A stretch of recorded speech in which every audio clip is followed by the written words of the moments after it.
Concurrent with the decline of the Reformation, a sizable portion of mainland Europe fell into control of the Jesuits and Habsburg dynasty. This remained true for over 200 years.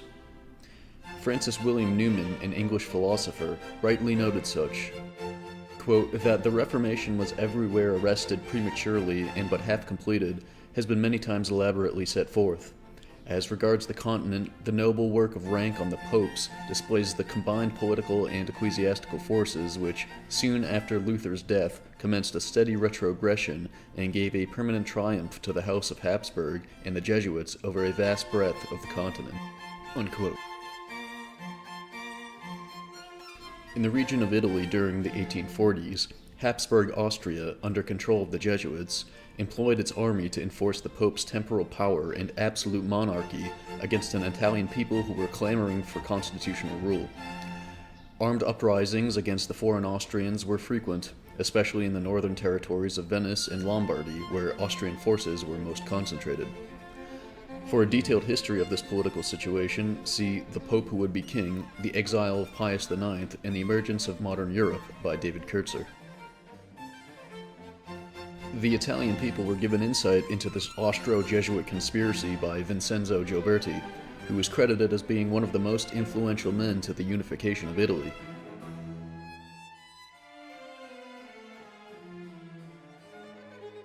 Here we read from Kurtzer of Gioberti's grand exposure of the Jesuits to his Italian people.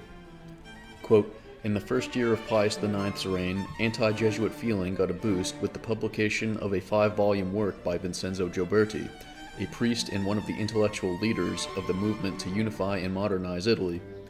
His 1843 book, On the Moral and Civil Primacy of Italians, calling for a confederation of Italian states presided over by the Pope, became one of the most influential texts of the Italian unification movement. At the same time, Gioberti identified the Jesuits as Italy's greatest enemies. His 1846 book, The Modern Jesuit, continued his merciless attack on the order, portraying it as the source of all evil, part of an unholy alliance with Austria. If I had to choose, Father Gioberti wrote in an 1847 letter, between chasing out the Austrians and banishing the Jesuits, I would rather do the latter, because without the Jesuits, the Austrians can do little harm and would not last long. Unquote.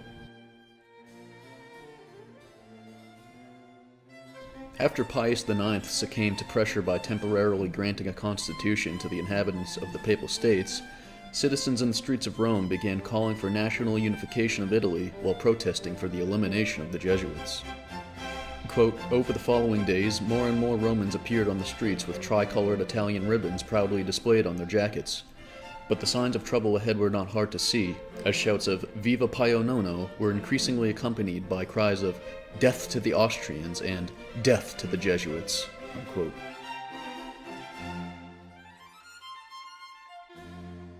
The Jesuits were kicked out of cities across Italy and eventually forced into exile from Rome itself upon Pius informing the Jesuit superior general that he could not guarantee the order's safety.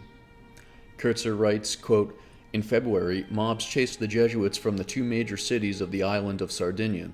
Similar scenes were soon repeated on the mainland.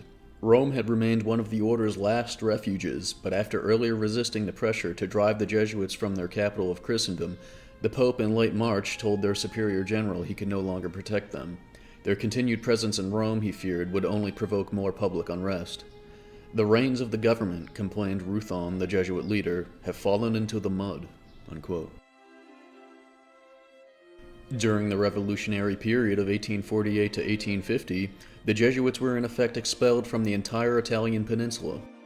Due to pressure from returning exiled Roman Jesuits who had strengthened their influence over Pius, as expected, Gioberti's works were put on the Office of the Inquisition's Index of Forbidden Books.